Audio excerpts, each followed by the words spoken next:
बिस्मिल्लाहिर्रहमानिर्रहीम। अस्सलाम वालेकुम। Welcome back to all of you in Urdu IT academy. मेरा नाम फैसल अज़ीज़ है और आज हम इंशाल्लाह लेक्चर 4 स्टार्ट कर रहे हैं। लेक्चर 4 में जो है मैं कुछ चीज़ें डिस्कस करूँगा। लेक्चर 3 क्योंकि थोड़ा सा लंबा हो गया था, ठीक है, उसी में कुछ चीज़ें रह गई थी, सिस्टम टैब्स उसके रह गए थे, उन्हीं को जो है हम आज कंटिन्यू करेंगे। तो आज हम सबसे पहले वही हमारी नेटवर्क डायग्राम, ठीक है। आप लोगों को मैंने लास्ट लेक्चर में इसको अच्छी तरह जो है वो डिस्क्राइब किया था कि हमारे नेटवर्क में बेसिकली हो क्या रहा है।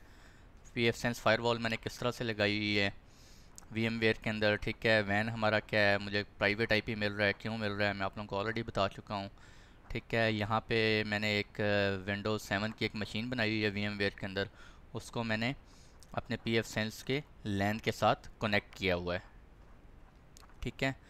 और यहाँ से जो है हमने अपने pfSense फायरवॉल के GUI को एक्सेस किया हुआ है, ठीक है। अच्छा, आज के लेक्चर में हम देखेंगे जी सिस्टम टैब्स, वही जो हमने लास्ट लेक्चर में सिस्टम टैब्स कुछ हमारे रह गए थे और जो बाकी रह गए थे उनको आज मैं इंशाल्लाह डिस्कस करूँगा।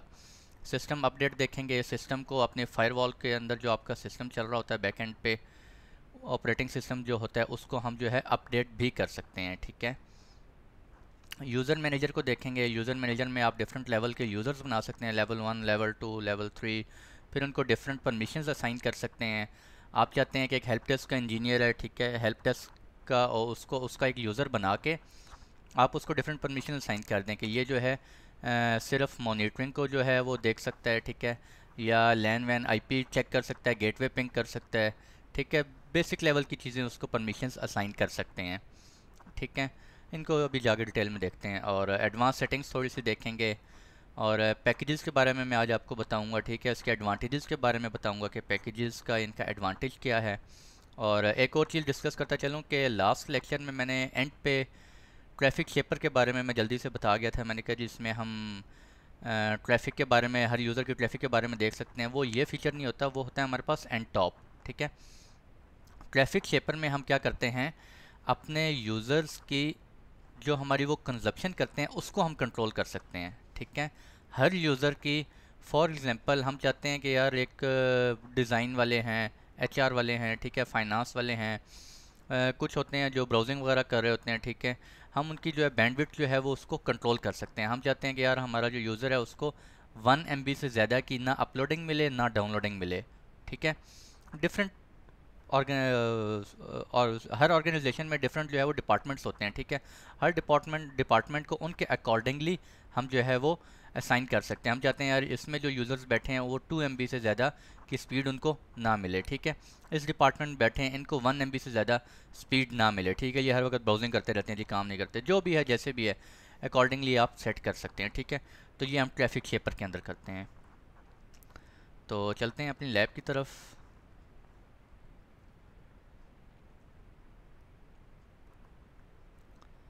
अच्छा जी, तो ये आप देख सकते हैं, ठीक है। मेरे पास डैशबोर्ड आ गया, ठीक है। और लास्ट टाइम मैंने डिस्कस किया था और अच्छे तरीके से आपको जो है वो गाइड किया था।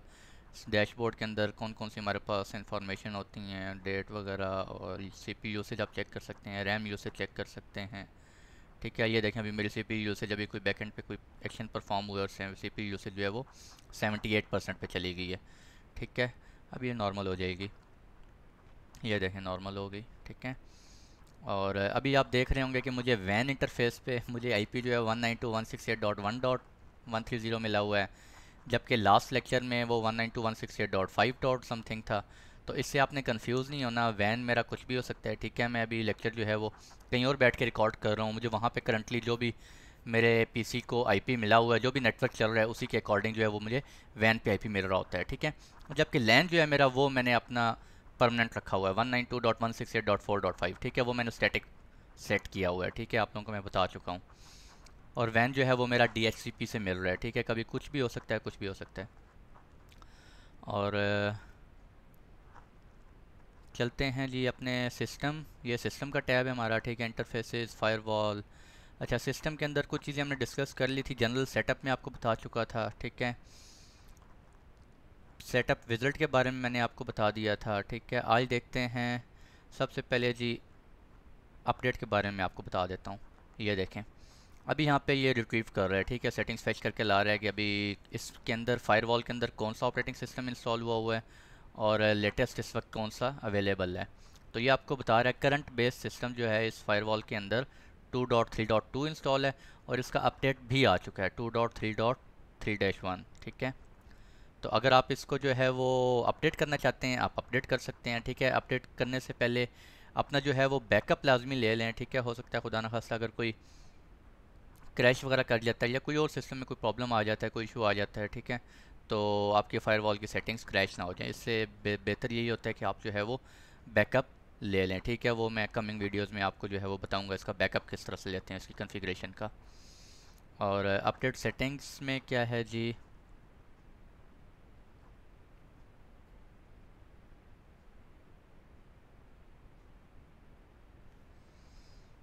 कम ऑन,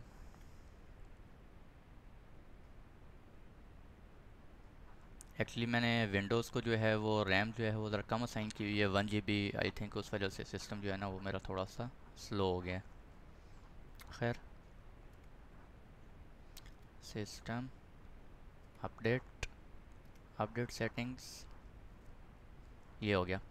अच्छा, प्लीज़ सेलेक्ट द टेबल और development branch from which to update the system firmware, ठीक है। आप फर्मवेयर कहाँ से अपडेट करना चाह रहे हैं, बाय डिफ़ॉल्ट या डेवलपमेंट स्नैपशॉट से, ठीक है। तो बाय डिफ़ॉल्ट इसे रहने दें, डिफ़ॉल्ट यहीं से आप कर सकते हैं। Use of development version is at your own risk, ठीक है। डैशबोर्ड चेक वो कहता है disable the automatic dashboard auto update check. वो ये कह रहा है अगर ये आप डिसेबल कर देंगे तो वो ऑटो अपडेट वो चेक नहीं करेगा, ठीक है। मैं आपको यहाँ से बताता हूँ। ये देखें यहाँ पे अभी ये बता रहा है ऑब्टेनिंग अपडेट स्टेटस। अगर वो ऑप्शन मैं वहाँ पे चेक कर दूँ, डिसेबल कर दूँ, तो यहाँ पर ये अपडेट का मुझे ऑटो नहीं बताएगा कि आपके पास नया फर्मवेयर आ चुका है। आप नया फर्मवेयर अपडेट करना चाहते हैं तो कर सकते हैं, ठीक है। तो बेहतर ये उसको अनचेक ही रहने दें, ठीक है, ताकि आपको पता चलता रहे अगर कोई नया फर्मवेयर आ गया है तो यहाँ पर जो है वो अवेलेबल शो कर देगा, ठीक है। और इसके अलावा देखते हैं जी, अपडेट हो गया। यूज़र मैनेजर्स को थोड़ा सा डिस्कस करते हैं। ये मेरा यूज़र बना हुआ है, करंटली मेरे पास एक ही यूज़र है, ठीक है, यूज़र। और ये क्या है, फुल सिस्टम एडमिनिस्ट्रेटर है। इसके अंदर देखते हैं ये यूज़र है, ठीक है। अगर मैं यहाँ पे अनचेक कर दूँ, फॉर एग्जांपल मैं किसी यूज़र को, कोई और यूज़र मैंने बनाया हुआ है ABC, उसको मैं चाहता हूँ जी वो लॉगिन ना कर सके, तो मैं उसको यहाँ से चेक कर दूंगा, डिसेबल कर दूंगा उस यूज़र को, that user can not will not be able to log in, ठीक है। नीचे यूज़र नेम आ गया, यूज़र नेम का पासवर्ड आप सेट करना चाहते हैं पासवर्ड सेट कर सकते हैं, ठीक है। यहाँ पे फुल नेम आप जो भी दे दें, अभी मैंने यूज़र आपको बना के दिखाता हूँ। एक्सपायरेशन डेट आप सेट कर सकते हैं यूज़र की, ठीक है।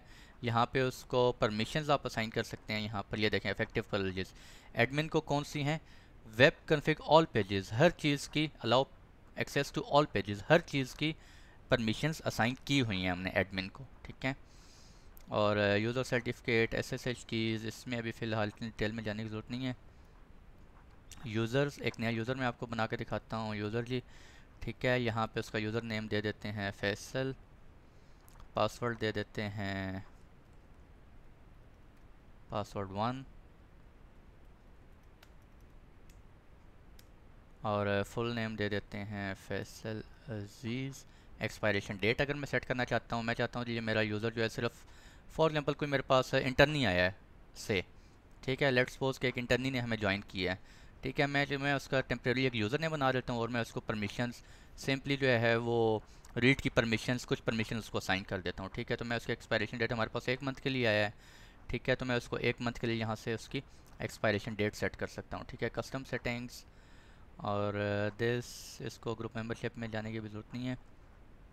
यहाँ से आप इसको करें सेव। अच्छा, ये देखें ये मेरे पास यूज़र बन गया अभी, ठीक है। ये यूज़र पे दोबारा जाएं, यहाँ पे अब आप जाके इसको जो है वो इफेक्टिव प्रिविलेजेस, यहाँ पे आप प्रिविलेजेस उसको असाइन कर सकते हैं। ये देखें जी, user config, deny config right, captive portal login, ठीक है। इसमें थोड़ी सी एडवांस चीज़ें आपको शो हो रही हैं, ठीक है। ये उसको जैसे अगर हम ये कर देते हैं वेब कन्फिग डैशबोर्ड ऑल, वो डैशबोर्ड के ऊपर जितनी भी चीज़ें हैं वो उनको देख सकता है, ठीक है। और बैकअप एंड रिस्टोर वो कर सकता है, ठीक है। कमांड प्रॉम्प्ट कर सकता है, किसी फाइल में एडिट कर सकता है, फैक्ट्री डिफ़ॉल्ट करना चाहे तो वो कर सकता है, हॉल्ट कर सकता है, ठीक है। इसमें से जो जो परमिशंस हम उसको असाइन करना चाहें वो हम कर सकते हैं, ठीक है। काफ़ी सारी परमिशंस हैं ये इसमें ट्रैफिक शेपर के बारे में है, ठीक है, वो ट्रैफिक शेपर की सेटिंग करना चाहे कर सकता है। वीपीएन के बारे में, ठीक है। तो हमारा जो भी यूज़र होगा उसको जिस लेवल की उसको हम प्रिविलेजेस देना चाहें हम वो प्रिविलेजेस असाइन कर सकते हैं। अगर मल्टीपल आप असाइन करना चाहते हैं, कंट्रोल प्रेस करें और मल्टीपल परमिशंस आप सेलेक्ट कर सकते हैं, ठीक है। और फ़िल्टर करना चाह रहे हैं, ठीक है, आपके ऊपर यहाँ पे ढूंढना ज़रा मुश्किल हो रहा है तो आप फ़िल्टर भी कर सकते हैं और सेव करेंगे जी सेव हो जाएंगी, ठीक हो गया। और मैं भी इस वक्त कोई इसमें नहीं कर रहा, बाय डिफ़ॉल्ट जाने दे रहा हूँ, ठीक है। इसके अलावा आप जो है वो ग्रुप्स भी बना सकते हैं, ठीक है। मैं एक ग्रुप बना देता हूँ, उस ग्रुप के अंदर मेरी कंपनी जो है वो बहुत बड़ी है, ठीक है, काफ़ी सारे यूज़र्स हैं। मैं एक ग्रुप बनाया, उसके अंदर 2 यूज़र्स डाल दिए, 3 यूज़र्स डाल दिए। ये 3 यूज़र्स जो हैं वो उस ग्रुप को एक परमिशंस दे दी और उसके अंदर जितने भी यूज़र्स होंगे, 3 होंगे, 4 होंगे, वो परमिशन सारी उन 3-4 यूज़र्स के ऊपर अफेक्टिव हो जाएंगी, ठीक है। सेटिंग्स, अच्छा, सेशन टाइम आउट, ये बड़ा इंपॉर्टेंट है, ठीक है। Time in minutes to expire idle management session. अभी ये मैंने एक सेशन ओपन किया हुआ है, ठीक है, ये सेशन मेरा ओपन है और अभी ये बाय डिफ़ॉल्ट जो है वो कितना कह रहा है, 4 आवर्स। 4 आवर्स के लिए ये सेशन ओपन रहेगा, ठीक है, ये लॉग आउट नहीं करेगा। अगर 4 घंटे तक मैंने इसको कुछ भी ना किया, इसके ऊपर कोई काम नहीं है, तो उसके बाद जो है ये लॉग आउट हो जाएगा, ठीक है। और वो कह रहा है enter zero to never expire sessions. अगर आप चाहते हैं कभी भी एक्सपायर ना हो तो आप ज़ीरो इंटर कर दें, और ऐसा करना नहीं चाहिए, सिक्योरिटी रिस्क होता है। क्यों? क्योंकि हो सकता है आप अपनी सीट पे नहीं है, ठीक है, आपके ऑफिस में कोई और एम्प्लॉय आया है, ठीक है, या आपके जूनियर एम्प्लॉय आया है, उसने फ़ायरवॉल के अंदर आया, एक्सेस की जी, फ़ायरवॉल लॉग आउट ही नहीं मिली थी, ऑलरेडी लॉग इन थी, उसने अपनी सेटिंग्स करना शुरू कर दी, उसने ये वो बुला बुला जो भी सेटिंग्स वो करना चाहे कर सकता है, ठीक है। तो कोशिश यही करनी चाहिए जितना कम से कम हो सके आप उसे कम से कम रखें, ठीक है। उसके बाद ऑटोमेटिक जो है वो सेशन टाइम आउट हो जाएगा और दोबारा आपको लॉगिन करना पड़ेगा, ठीक है। अथेंटिकेशन सर्वर आपका कह रहा है जी लोकल डेटाबेस से ही अथेंटिकेट करवाना है। आपने जो यूज़र्स बनाए हैं, यूज़र्स आप कहाँ बना रहे हैं, जो अभी हमने यूज़र बनाया है एक, ये हम लोकल डेटाबेस के अंदर बना रहे हैं, ठीक है। तो आप चाहते हैं कि आपकी जो अथेंटिकेशन है वो लोकल डेटाबेस से हो या एक्टिव डायरेक्टरी से हो या किसी और रेडियस सर्वर से हो, तो आप यहाँ पे सेटिंग कर सकते हैं, ठीक है। यहाँ पे अभी एक ही लोकल डेटाबेस हमने बनाई हुई है तो इसी को सेव कर देते हैं, ठीक है। ये अथेंटिकेशन सर्वर्स यहाँ पे आप सेटिंग कर सकते हैं। अभी इस वक्त जो है वो एक ही लोकल डेटाबेस बनी हुई है। मैं कोई और अथेंटिकेशन सर्वर बनाना चाहूँ मैं वो भी बना सकता हूँ। डिस्क्रिप्टिव नेम दे दें उसे, जो भी फ्रेंडली नेम आप देना चाह रहे हैं।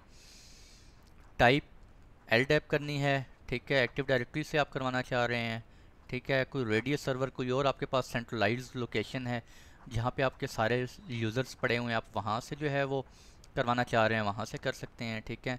एलडेप करेंगे आप तो फिर आपको अपने उसका सर्वर का जो है आईपी असाइन करना होगा, पोर्ट 389, ठीक है, आप लोगों को पता है।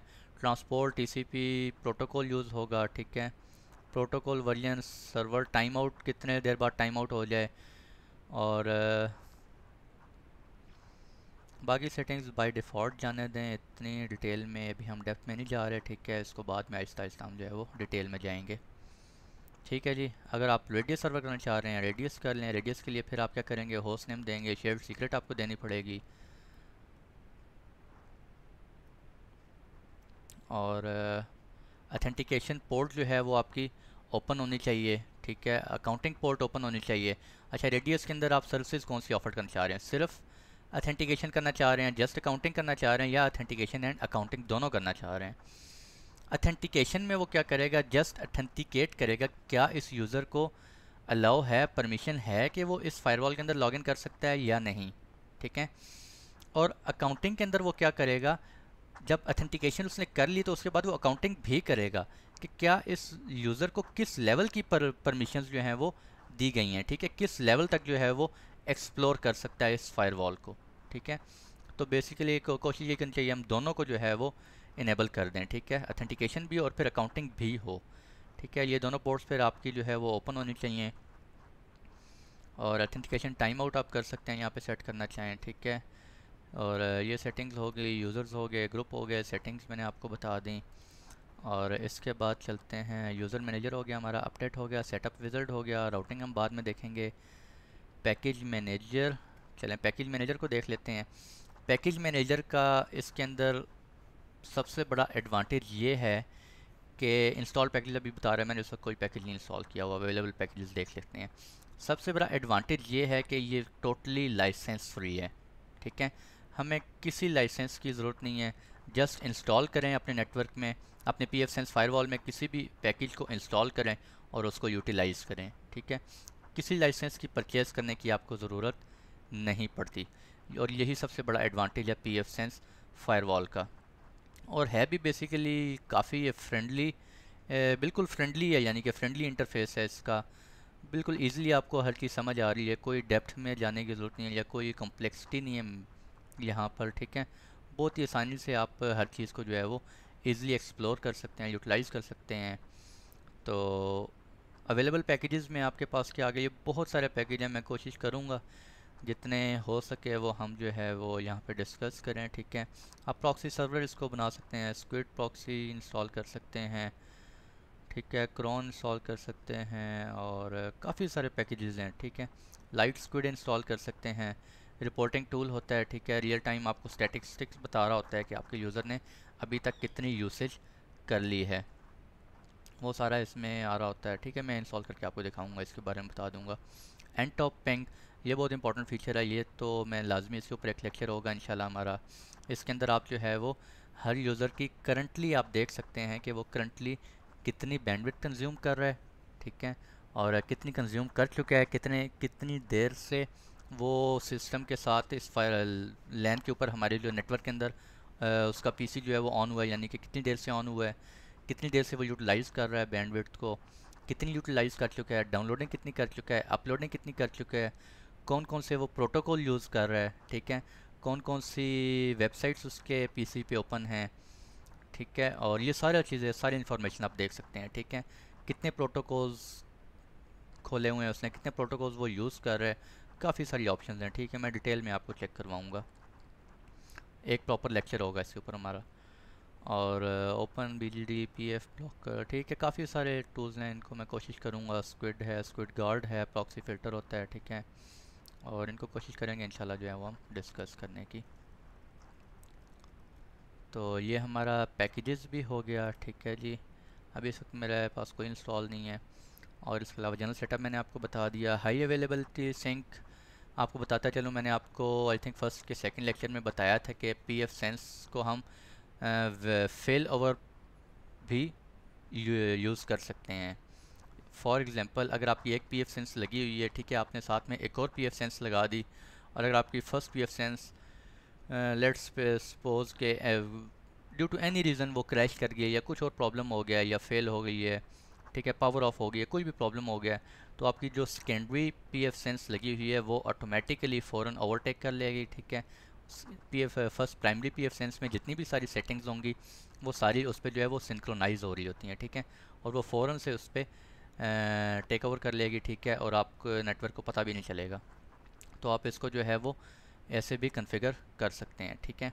pfSense सिंक्रोनाइज पेयर आईपी, दूसरे pfSense का आप आईपी दे दें, कौन से सिंक्रोनाइज इंटरफेस को आप सिंक्रोनाइज करना चाह रहे हैं, ठीक है, वो आप सेलेक्ट कर सकते हैं यहाँ पे। और उसका यूज़र नेम, उस आईपी यूज़र नेम उस दूसरी फायरवॉल जो होगी आपका, उसका आपने देना है, ठीक है। सेलेक्ट ऑप्शंस टू सिंक, कौन से आप जो है वो सिंक करवाना चाहते हैं, ठीक है। यहाँ पे काफ़ी सारे ऑप्शंस हैं, आप इनको जो है वो सिंक करवा सकते हैं, ठीक है।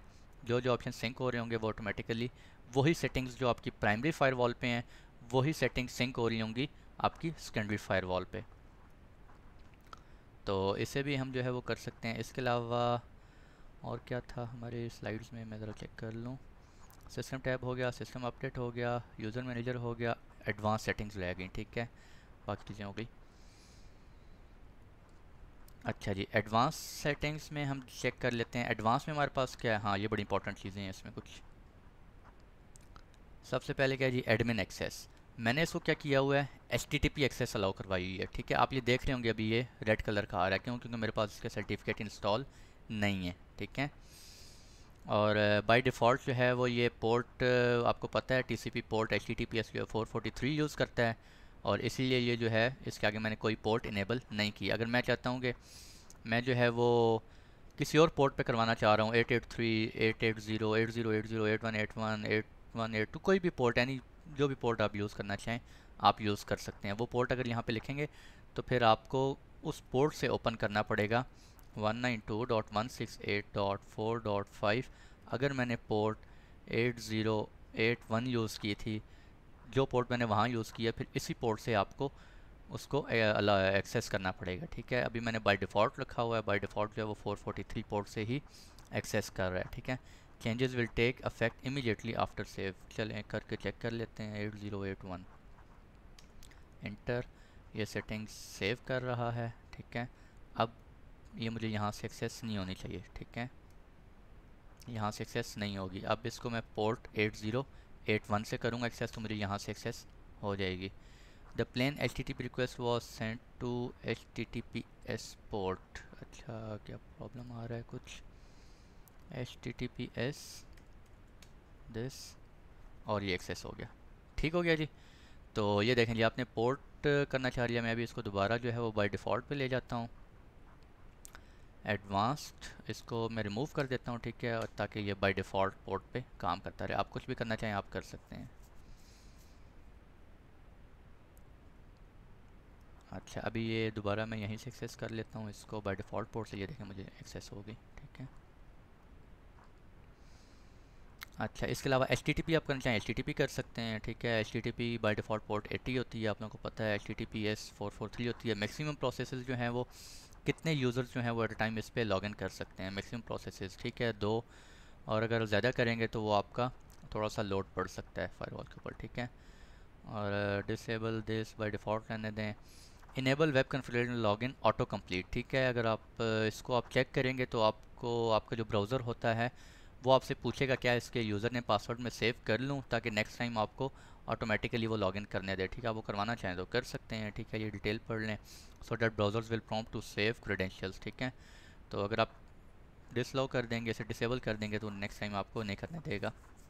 वेब GUI लॉगिन मैसेज आप चाहते हैं कि मेरे जो भी यूज़र्स हैं वो लॉगिन कर रहे हैं, ठीक है, उनके मैं लॉग्स जो है वो रिकॉर्ड कर सकूं। ठीक है, उनकी फायरवॉल जो है वो उनके लॉग्स देख रिकॉर्ड कर सके, अपने पास सेव कर सके, तो वो भी आप कर सकते हैं। ठीक है, इसको इनेबल ही रहना चाहिए, डिसेबल नहीं करना चाहिए, ताकि हमें पता चलता रहे हमारे कितने यूज़र्स जो हैं वो लॉगिन कर पा रहे हैं। ठीक है, और कौन से लॉगिन कर रहे हैं, कौन से नहीं लॉगिन कर रहे।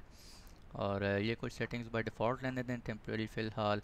इसके अलावा आप सिक्योर शेल जो है वो इनेबल कर सकते हैं। आप चाहते हैं जी मैं पटी से या और डिफरेंट टूल्स होते हैं सिक्योर CRT से जो है वो SSH करना चाहता हूँ अपनी फ़ायरवॉल को, तो उससे पहले उसको SSH को इनेबल करना ज़रूरी है। ठीक है, आप यहाँ पे इनेबल करेंगे और आपके पास अपनी pfSense फ़ायरवॉल की LAN की IP होगी। ठीक है, उसके थ्रू आप SSH भी कर सकते हैं। बाय डिफ़ॉल्ट पोर्ट आपको पता है SSH के लिए 22 यूज़ होती है। और सीरियल कम्युनिकेशन आप करना चाहें तो वो भी, सीरियल टर्मिनल से एक्सेस करना चाहें वो भी कर सकते हैं। ठीक है, और इसमें फ़िलहाल आप बेसिक सेटिंग्स तक ही रहें। ठीक है, फायरवॉल और नेट इनको हम जो है वो, अच्छा नेट इसमें अगर आप IPv6 ट्रैफिक डिसअलाउ करना चाहते हैं वो कर सकते हैं। ठीक है, miscellaneous proxy URL proxy password, इनको इतनी डिटेल में भी फ़िलहाल हम नहीं जा रहे, इनको आहिस्ता आहिस्ता हम बाद में देखेंगे। SMTP सर्वर, ईमेल सर्वर, वो आप कॉन्फ़िगर करना चाहते हैं। ठीक है, आप कर सकते हैं। तो ये चीज़ें हो गई। ठीक है, एडवांस्ड हो गया। सेट मैनेजर हम बाद में देखेंगे। जनरल सेटअप हो गया, हाई अवेलेबिलिटी हो गया, पैकेज मैनेजर हो गया, सेटअप विज़ार्ड हो गया। ठीक हो गया। अच्छा, सिस्टम के टैब्स ऑलमोस्ट हमारे कंप्लीट हो गए हैं, तो आज के लिए इतना ही करते हैं। ठीक है, मुझे अपनी फ़ीडबैक से ज़रूर जो है वो आप आगाह करें। ठीक है, अपने क्वेश्चंस कमेंट बॉक्स में टाइप करें ताकि मैं उनको आंसर्स कर सकूं। आप लोगों को कोई प्रॉब्लम हो रहा है, ठीक है, मुझे उसके बारे में जो है वो बताएं, ताकि मैं उसको नेक्स्ट लेक्चर में ओवरकम करने की कोशिश करूं। ठीक है, किसी को कोई भी प्रॉब्लम आ रहा है मुझसे पूछ सकता है। आज के लिए ही इतना ही रखते हैं। ठीक है, और मिलते हैं इंशाल्लाह नेक्स्ट लेक्चर में। खुश रहें, दुआओं में लाजमी याद रखें। ठीक है, इस नॉलेज को शेयर करें, लेक्चर को शेयर करें अपने मैक्सिमम फ्रेंड्स को, इसके से लेक्चर को जो है वो शेयर करें अपने मैक्सिमम फ्रेंड्स के साथ। ठीक है जी, और आज के लिए इतना ही। दुआओं में याद रखें। अल्लाह हाफ़िज़।